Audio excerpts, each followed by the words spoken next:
Hey, it's Luke. Welcome back to Leicester City Down Under. Back for another preview show. Real apologies for the lack of content, but I have been absolutely flat out right now. But back on the grind and back in here we are, and looking forward to this one. So today we're going to do something a little bit different. Going to be trying to be a bit more structured today with my preview and breakdown and a must-win game for both Everton and Leicester. Anything to go by. Evertonians are absolutely calling for Dyche's head right now, as are a lot of our players and fan base of Cooper, particularly with his sub management and his choice of starting 11. But all in all, I really haven't felt like we've been absolutely put to the sword yet or spanked or really, walked away feeling like, we really got absolutely destroyed. But still some frustrating things and signs, but nowhere near to the level and magnitude of the pressure that's going to be on Sean Dyche going into this game. So here we are with Leicester City versus Everton preview. Right, starting off with our recent form. As you can see, as you remember, Crystal Palace, we just drew a game that felt like 3 points thrown away, but nonetheless, still a point. Aston Villa, brilliant side. Another game that some people could have felt like we could have got a result, although absolutely no shame. Tranmere, brilliant game, but with all due respect, absolutely nowhere near our level right now. 4-win, good for the boys' confidence. And Fulham, another draw in another game where we felt like we should have got a result. Shout out to Doug. Thank you for tuning in, mate. I hope you're well. You had one job, though, brother. I have to say, you had one job to stop Forest from getting 3 points, mate. You let us down there. I'm just kidding, but you could have done a lot better than us this season.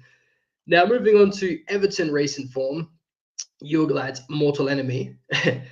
Now, they've just had an absolutely frustrating game, although it's only cup, but another game that they felt like they could have got a result, and another game as well where they've been absolutely smashed in possession. So they've lost in penalties. Aston Villa, another late game that they threw away again. Bournemouth, same thing.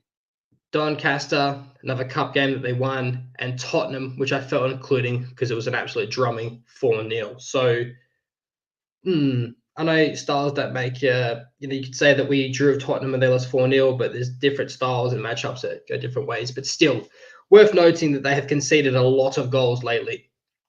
Moving on, so, Sean Dyche, managerial style and tactics.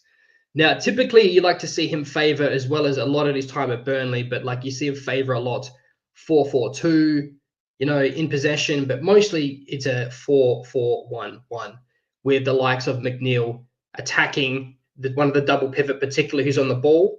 And a great example is the first goal that they actually scored against in their last game, where you can see that they, ironically, when they've played against Aston Villa, they've robbed Onana of the ball he has, and then he's gone on to score a goal. So a real smash and grab, but that's one of his, to a nutshell, why the 4-4-1-1 and why it works, especially when you can catch him. Pressing opposition, double pivot the ball, I just mentioned that. Locking play to one side, physical and defensively solid and quick counters. Now, I've got a good example that I'll bring up later, particularly of a few things where I think that don't work so well for them. And these are Everton's vulnerabilities to be exploited. Now, zonal marking is absolutely one of their crucial, sore points. Another thing to mention as well, 5 of Everton's 13 goals conceded from crosses or switches across the box. Inconsistent build-up play. In my opinion, this is one that's worth talking about. Their build-up play can be quite absolutely horrible, and it breaks down a lot, and I'll explain why in a minute. But in my opinion, very, very similar to when we got figured out under Rodgers, particularly of Wilfred and Ndidi, is he would be the press trigger, and a lot of players would press him, and then he would turn the ball over, and that is when we'd normally concede. Now, quite similar to that, I think we need to absolutely press Idris Gueye. So I think he should be the man that is going to be targeted. And I think that is where the game can be won, in my opinion, particularly in transition. So the fast pace on the counter before they reshape, when I talk about zonal marking and stuff like that, this is where we can really hit them hard and put them to the sword. Now, we have a lot more pace than they do, in my opinion, and I really, really think that this can be exploited, and I'll go through why in a second. As you can see here, they stretch very, very wide. When they're playing out from the back, their center position is very wide, and they heavily rely on Idris Gueye. Now, if you look at this photo here, Now, I'm going to absolutely butcher his name here. Tim Arubanam. Now, if you look at this photo right here, you can see that he is not coming through to help build up play. None of their wing backs, no one's coming up to support. The ball's most likely going to get breakdown, or as you can see quite a lot in how Everton have played recently. They play a long ball, the ball breaks down, they lose possession once again, and continuously invite pressure. So a real sore point for Sean Dyche's Everton right now. Again, moving on to extend from that, Gay is their deep-lying playmaker and the focal point of the build-up. It's really not working. This is really outdated, this style, with no supporting midfielders coming short to receive the ball, as I mentioned, and wing-backs offering options. It often comes down to simply giving them their number 6 the ball and hoping something materializes, leaving their overall structure disjointed and ineffective. Moving on.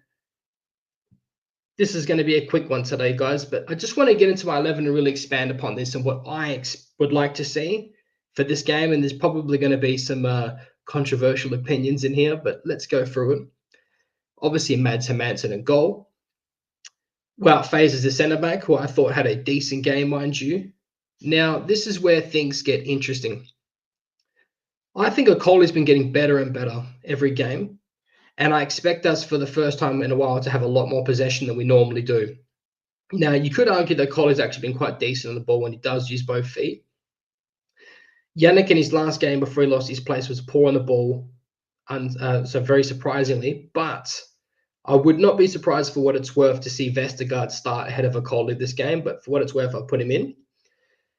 I've been saying this week in and week out, but again, I'm going to say it one final time. It is criminal that Ricardo has not been in the lineup so far. And as I mentioned on my post-match reaction of Anil, for those who didn't see, I definitely recommend that you check it out. And for fuck's sake, I think Ricardo, of one of our two fullbacks that presses further up the pitch, typically Victor Christensen, we did not see him put any balls in the box off his left foot. Another thing to mention that we always wanted a left-footed, defender under Enzo Mareskin or something we called for. We now have Oliver Skipp, who advances up the pitch a lot more in that double pivot position, who is left-footed, and I think he can kind of fill that void now. So if we are to have one player that is better on the ball, that is the one that's pressing up the pitches from our fullback, night and day, it's Ricardo Pereira. We've seen him do it many times before under Rodgers and other managers. Going further the pitch, putting an absolute brilliant ball into the box. It's a much better option than Victor Christensen, in my opinion, and I just can't comprehend why he doesn't see it that way. JJ, much more defensively sound. I think he could absolutely smash Harrison, but hopefully I didn't just give it the kiss of death and now he's going to score against us. But I think that's a matchup that I would love to see. So that's who I want in our fullbacks. I'm sure 90% of Leicester fan base feels the same way. So let's hope that he goes for that, but I can't see it happening. Double pivot, Harry Winks, the real playmaker, absolutely wizard, goes underappreciated a lot. Now, Skipp has been an absolutely, I think, a really good signing and quite underrated. So he typically in the double pivot position will press further up, offers that left-footed option and helps us progress the ball. So I think he's going to absolutely be massive in this game. And if he gets off to a good game, I think we could have a decent turnout. Now, this is one thing I think is going to be controversial, and let me explain why. We talk a lot about starters and finishers, and for the most part, we're looking at controlling the game against another physical style of play, a team, and also you want to have Buonanotte instead of. I've just drawn an absolute blank here. What's his name? Oh my god, I can't believe I've done this. Okay. Anyway, Fatawu. Sorry, guys. Okay, so Buonanotte instead of Fatawu. So everyone's probably thinking, why on earth is this crazy Australian gone for that? And I'll explain. Buonanotte holds up the ball really well and drives and retains the ball further up the pitch. Now, if we're going to be playing physical and wanting to dominate the ball, which Cooper does favour, Fatawu is absolutely brilliant for that, but in cutting the inside and taking the ball up, I think after the performance that Wilfred Ndidi's just had, and we all complained about having 3 central defensive midfielders, it really worked. And he had a brilliant game and 2 assists to show for it. So I think Wilfred Ndidi is going to keep his position. You see in possession, it almost looks like a 4-4-2, but it really is, with Wilfred Ndidi pushing up alongside Vardy, sometimes even more advanced sometimes because Vardy's trying to draw his defender. So I think Wilfred Ndidi is actually going to keep his position. I think Boyanote, Skip, and Ndidi are going to be crucial for holding onto the ball and getting further the pitch. Then you've got Mavididi in the other wing, who is absolutely going to hopefully put his man on toast. And I think that his creativity, his ball awareness, his ability to take on his man, his dribbles, and also putting balls into the box and shoot are going to be huge. And I think of his performance that we can hope that he retains his place. Now, up front, I was tempted to go for Eduardo, but I think Jamie Vardy still had a great game. And I would expect, if you want to talk starters and finishes, I would expect Boyanote, if he were to hypothetically start, for Tawa to come on for him maybe the 60, 70-minute mark and absolutely have energy for days and then absolutely put them to the sword, I would hope, particularly if we can maintain a lead early. Same thing could be said for Vardy. He would either start or finish, but he would probably start, in my opinion, and come off around the 60, 70-minute mark. Same thing. Mavididi, maybe you could sub him off for Ayu in the final, let's say 20 minutes as a finisher, in my opinion, and try and hold the game out. He's a physical player. But let's wait and see what happens. I am no manager. Okay, moving on. This is what I expect Cooper to do. So, in my opinion, Manson obviously in goal, Faze and Nicole, Christensen, because he's been in that position the whole, he clearly favors him and likes him. I think he's nowhere near as good as James Justin defensively tracking back. He absolutely goes AWOL sometimes, but he rates him, so he's going to persist of him. JJ in his right back position, again, the same double pivot, Winks and Skip. Now, I've gone for, what I think Cooper will do is I genuinely believe that he'll put Wilfred Ndidi there again, as I mentioned before. He's already done it before, that success he just had in the last game. But I think Ayu is going to go on that right wing position again. And I'll explain why. Cooper really, really favors the physical style of players. You can see it in his sub management, which I was very, very poor and I've already ranted about. But I definitely think that he's going to go for Ayu. He's going to want to retain the ball, keep it, hold the ball, wait for them to get into position and lay a beautiful ball off. But I think Ayu is probably most likely going to start, unfortunately. Mavididi, I think he will keep his place. It's undeniable. If I see Dakova Reed starting that, I'm going to join the Cooper out bandwagon early. I don't give a fuck what anyone thinks. Fight me. Jamie Vardy up front. Again, I think Cooper will go for that. So, yeah, that are my closing thoughts. Let me know what you all reckon. I am probably going to go for a score prediction of 3-1. I think this would be our first three-pointer. I think that the pressure is going to be massive on Deitch right now. They've just had another loss. Granted, it's cup game, but it's still another loss. And I would expect him to be probably, unfortunately, sacked if he were to lose this game, because they're going to be cut adrift soon if they don't start picking up points. Let me know your comments below, what you thought. What would your 11 be? What did you think? What's your score prediction? Are you feeling confident? Are you feeling worried? Do you think we need a win here? I do. I think it's a must win, but I think it's an even more crucial must win for Everton. And I think for what it's worth as well, Everton are a half decent side. They have players. I think that they're sorely missing Onana. I think that was a massive loss for them, and it really shows in their breakdown and play. But I think that if they were to get a new manager and a decent appointment, I really think that they could have that managerial bounce. So I don't think they're a dreadful side. I just think that Sean Dyche has taken them as far as he possibly can. It's an outdated style of football.